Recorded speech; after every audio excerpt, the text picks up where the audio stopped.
Hello and welcome to our GeogMeet submission, titled A Bangladeshi Crisis, Rising Sea Levels and Its Impact on Female Reproductive Health by Alicia, Cecilia, and Anna. Firstly, the primary reason for people living in coastal Bangladesh is for livelihood opportunities such as fishing, farming and mangrove resources, alongside the cultural attachment to their land. The country's population is around 174 million, with approximately 45 million people living in the coastal regions despite the risk. Looking at the impacts of global climate change, it is clear that Bangladesh emerges as one of the most vulnerable nations. By the end of this century, sea levels are projected to rise by up to 1.5 meters. This is largely due to the country's position on the low-lying Ganges-Brahmaputra delta, where much of the land lies only a few meters above sea level.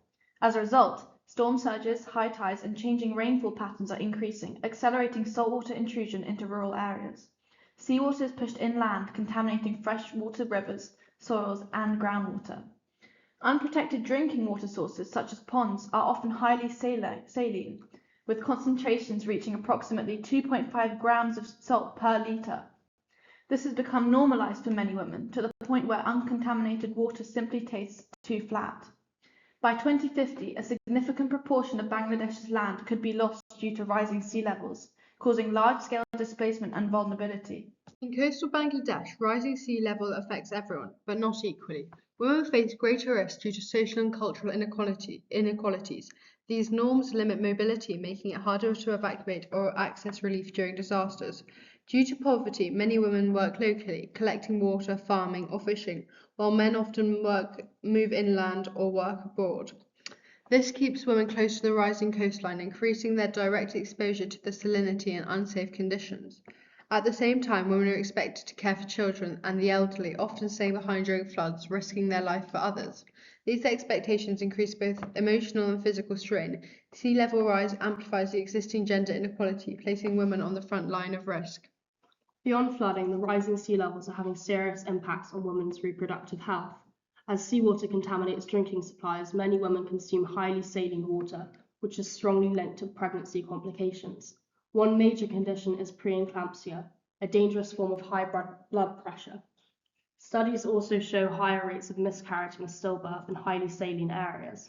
Increased salt intake can also disrupt hormonal imbalance, affecting menstrual cycles. Access to healthcare in rural coastal Bangladesh is limited, meaning many women cannot get treatment. As a result, preventable conditions become far more dangerous. This shows that climate change is not only an environmental issue, but one that directly affects women's bodies, making it a gendered health crisis. On a broader scale, Bangladesh faces the 9th largest climate risk globally, and migration is accelerating rapidly. By 2050, up to 19.9 million people may become internal climate migrants. Most movement is internal, with large numbers relocating from vulnerable regions such as Khulna into Dhaka. However, this is not the only migration corridor. Rising sea levels are also driving cross-border migration into India. Often, men migrate first for work, leaving women behind and increasingly exposed to the risks associated with salinity. Migration is no longer temporary or seasonal, but increasingly permanent.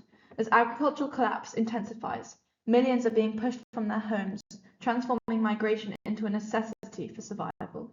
In conclusion, the impacts of rising sea levels in Bangladesh go far beyond environmental damage.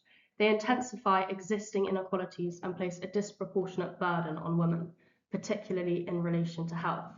The effects on reproductive health highlight an often overlooked dimension of climate change. As health declines, there may be long-term demographic changes, including reduced birth rates and increased pressure on the working community. Ultimately, this case study shows that climate change is shaped by social factors such as gender, poverty, and access to resources.